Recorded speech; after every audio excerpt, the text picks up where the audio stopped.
to Lamar and Laramie Tunsil.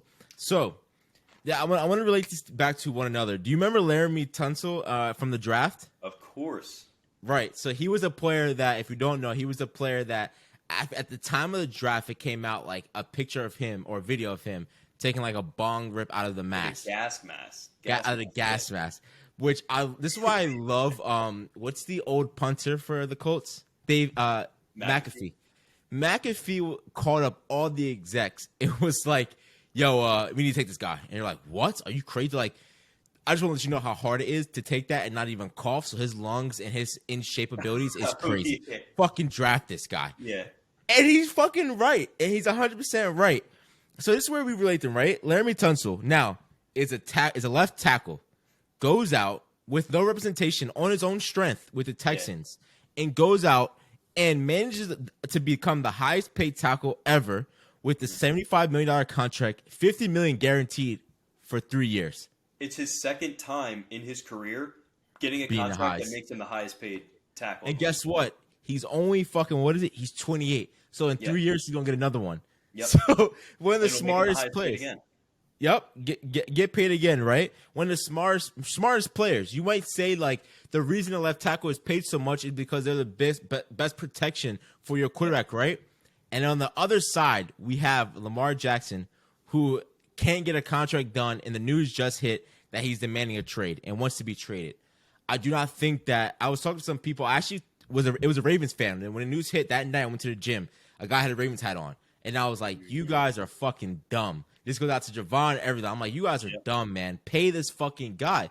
And this guy looked at me and said, I'm kind of happy. I don't want Lamar. And I was like, do you watch football, or like you just like are a fan? You're from Baltimore. Like, where are you from? He's like, no, I watch. Like I don't care. Like, look what he's done. He's always hurt. And I was like, how long has he been there? I don't know the statistics, but I was like, he's like, I think he's been there 5 years. I was like, cool. How many times you guys went to the playoffs? He's like, 3. I was like, so you guys went to the playoffs 3 times off the strength of just him alone, and he has had one weapon in his tight end Andrews. Yeah, that is true. That is it. And you're telling me that you don't care for him because he's hurt? Maybe put the fucking people around him. He won't be hurt. Maybe if it's not all on him every single time, he won't be hurt. He's in the debate. If you put him on the Eagles, it's the same type of thing. Him and Jalen Hurts. Or in my eyes, like, I put them like they're a fucking quarterback. Do I think Jalen Hurts can throw a little better than him? Yes. But I think when I look at arm ability, and I don't see why he's any different than him with his abilities. And you can't pay this man? This to me is the biggest. If he gets traded, Baltimore, get ready for a fucking years, a decade of just fuckery, because you just lost a once-in-a-lifetime quarterback in this guy. And it makes you question, what is behind the scenes going on? I know his mom is his agent. What is going on behind the scenes that led to this decision to make? Because we're not seeing it. We're not hearing him talk a lot at all. Yeah, well, it's funny because, you know, first and foremost, that dude, he's definitely coping. He knows that it's over, and if he knew Lamar was coming back, he would not be saying, oh, yeah, I'm fine without him. I think he's won like 75% of his games ever. Yeah, you don't just say, like, yeah, I'm fine without a dude like that. But it's funny, Lamar knows exactly what the fuck he's doing. He sent out that tweet saying he requested a trade the day that all the GMs were together. Like, all these NFL meetings for the draft and shit right now are going on. The first day, he sends out a tweet that said, yeah, earlier in the month, I requested a trade. Now everyone and their mother knows. And I think there was a picture of John Harbaugh's table, and the amount of media that was surrounding, you couldn't even see him in the fold of it. Like, he knows exactly what he's doing, and it's the weirdest part to me. Putting the pressure on them, you're saying, even more? Oh, yeah. Putting the pressure on, also saying, like, yo, if a deal's going to get done, fucking, another team, come and get me. Like, walk across the room and go talk to the other GM. We've had this conversation before of, you know, when you are your own agent and you're going about it in this way, and even if you had some representation, that is a war room in negotiations, especially for a contract of this magnitude. You know, I think we said it 2-3 weeks, like, what if the Ravens say some shit to him that he's like, fuck you, I'm done. Like, this can't be repaired. You showed your true colors, like, I'm out. But the most interesting thing to me right now is, why isn't half the league calling the Ravens? Yeah. I mean, you have an MVP, what is he, 26, 27? Yeah. I don't give a fuck if you know you're not going to get him. If you don't have a solution at quarterback, fucking call and see what the cost is to get him. Yeah. Like so there's something weird going on. Maybe his injuries are worse than we think. Yeah. Maybe he's not fully healthy. Maybe he is asking for an astronomical number that teams are just like, dude, we can't give you that.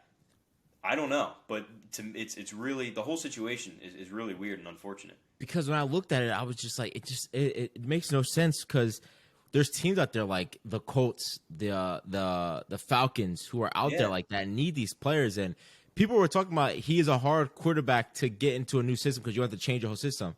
Change your whole fucking system. Well, they do. Yeah.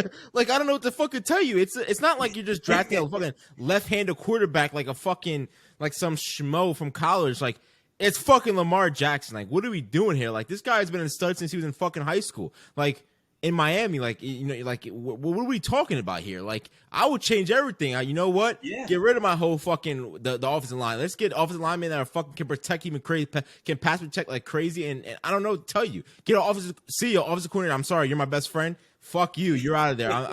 I need someone that can run the spread and run his type of offense to have success with him. We going to win a chip. What are we talking about here? I mean, if you're Washington or Atlanta or Indy, what system are you worried about changing anyway? Really, you fucking have. If you're in need of a quarterback, like these teams should be, and again, like Atlanta's been the one name. Let's just say, for example, like the system that you had, the best system you've ever had, blew a 28-3 lead in the fucking Super Bowl. If you're worried about changing your system, you have bigger issues on hand. And who's been in the system of both those places, the Falcons and Indy? Like, it's been your boy Ryan. It's fucking Ryan. You mean you don't want to get rid of the Ryan system? I mean, the Falcons went and got. Oh no, did they cut Mariota? Well, he was a free agent and signed with the Birds. Oh, that's what it was. But he was with the Falcons, so they tried it with him, and it didn't work out. So I don't know. It's funny to me that you have this guy, or you have Laramie Tunsil, who is just able to, in one false swoop, twice become the highest paid lineman. Was canceled in draft media. That just goes to show you the bullshit with the draft doesn't fucking matter. If I was that coach, it's like, okay, we're going to be the news for drafting this guy. He's a fucking stud. I don't care. Like, that's why I would let's be real. Like, everything else that comes out about these players, like the fucking domestic violence charges that we see twice a year at the very least, like smoking weed. Come on, bro. Like, he's a college kid. The worst part about that picture is it looked a little scary because he's like 6'8", 400 pounds in a mask. Like, other than that, man, if he's talented and likes to have a little fun in the offseason, who gives a shit? Like Pat McAfee said, I know I don't smoke, but Pat McAfee said, hey, if I would take a ball kid that, I would be on the floor talking about throw up. The fact that he just grown man that shit and moved on tells you his lung space is crazy right now. And I was like, that's a great take, Pat McAfee. That's a great fucking take. All right, moving on to our last